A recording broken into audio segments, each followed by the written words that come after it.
welcome back to episode 6 on the Slatecraft server.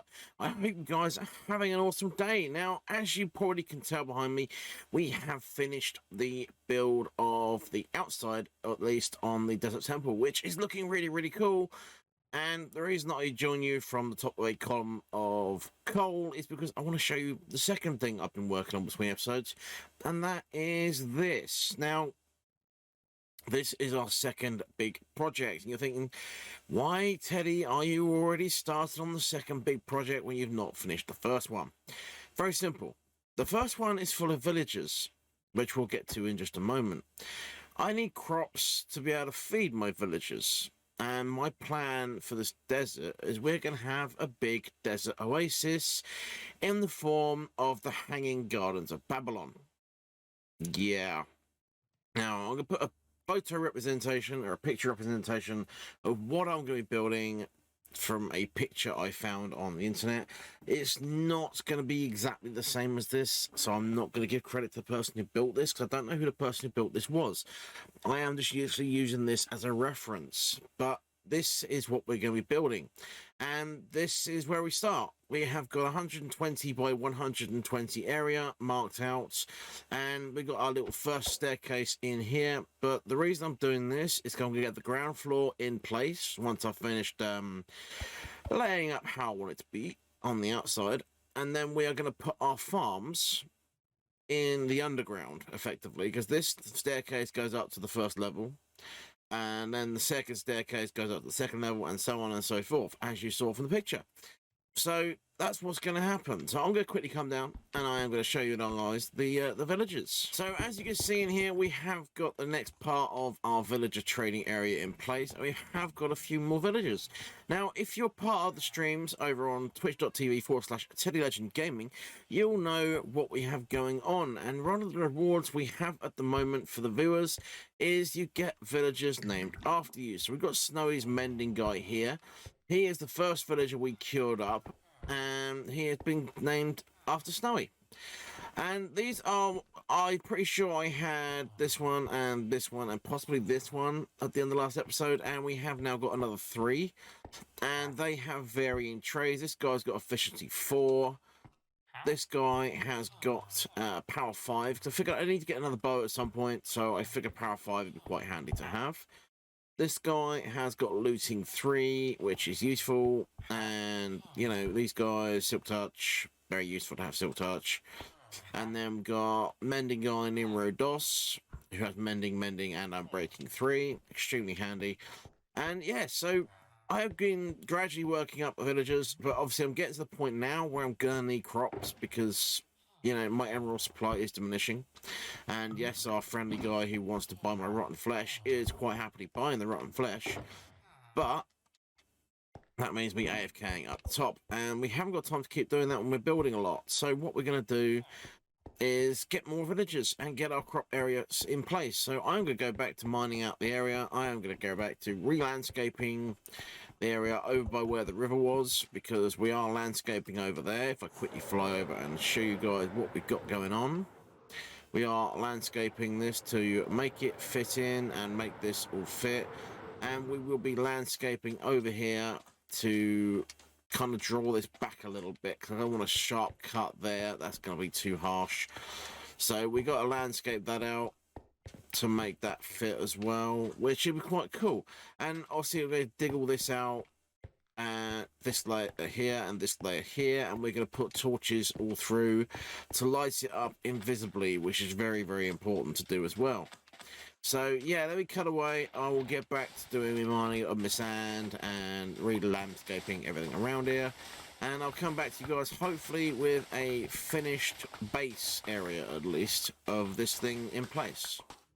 Alrighty, so time's passed, some things has been done, and I decided I was going to do another clip from up here because this thing's starting to look pretty cool, and the idea you get the full size of it, you have to be up here.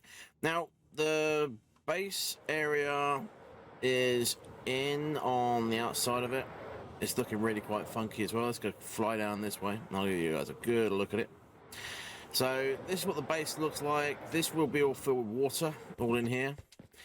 which is really cool. And what I started doing is I started pulling out the floor one layer lower so we can put in our crops and our flooring and have, of course, underfloor lighting, which is really important. We don't want mobs spawning everywhere in here and eating my face when I'm trying to do crops. So that's what we're going to do. The other bonus about this as well is I can then turn this into a solid block and hang a lantern off of here and still be able to walk underneath it because it'll still only be two blocks tall, which is perfect. So I'm going to continue this. I'm probably going to time lapse this really quickly. I am going to continue putting in the lights, continue digging this lot out, and I will come back to you guys after the time lapse.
hope you guys enjoyed that time lapse.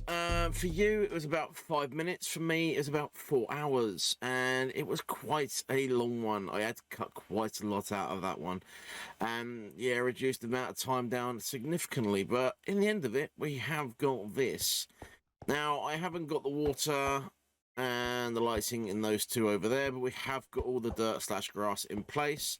We've got the potato field fully stocked up. We haven't got the carrot field fully stocked up. Still waiting for a few of them to grow.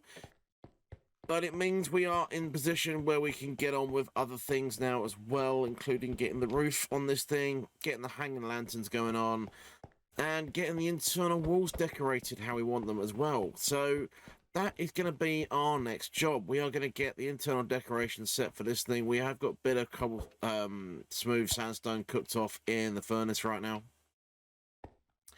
And I will get the water sorted out for these two. Now, I was thinking originally about having just all 4 standard crops. So your potatoes, your carrots, your wheat, and your beetroots. I have changed my mind. We're not doing beetroots. We're going to do melon pumpkins in one of these, because I feel like that's going to be a really, really, really good idea. And we're going to need a lot of melons and pumpkins. So that is what we're going to head in to do. It does mean I'm probably going to need to go find more melons and pumpkins. I've got a few seeds. That is not going to be anywhere near enough. I need probably nearly a full shulker box worth of materials to fill these things out. This was 1, 2, 3, 4, 5, about 6 stacks of carrots. And the only reason this is filled out is because I had like 12 stacks of potatoes, and then I harvested and replanted everything I had, and that's why we have all that in place. But yeah, that's a lot of potatoes. We're not going to need to harvest this more than a couple of times, and I think I've even got some in the double chest over here as well. Yeah, we got 11 and a bit stacks in there as well. So that's what the plans are going to be. We're going to do chests like this all the way around, all 4 sides. We're going to put our staircase in. I'm going to get the rest of these crops in place, and then I will come back to you guys when hopefully, I say hopefully, when I finish getting all this sorted. So guys, I have put quite a bit more time into this thing, and as you can see, it looks a little bit different. Now, I've started getting the external wall in place for this level here, which will be coming up to this level, and we've got all our crops in, including absolutely tons upon tons of pumpkins and melons, which means we'll probably need to harvest this about 3 or 4 times throughout the entire season to actually have enough. I haven't put the chests in place yet. They are still missing. And I am missing lanterns in quite a few locations around the outside, hanging off the bottom of these moss blocks here. And speaking of these moss blocks here, I've put these in just to add a little green touch to the area.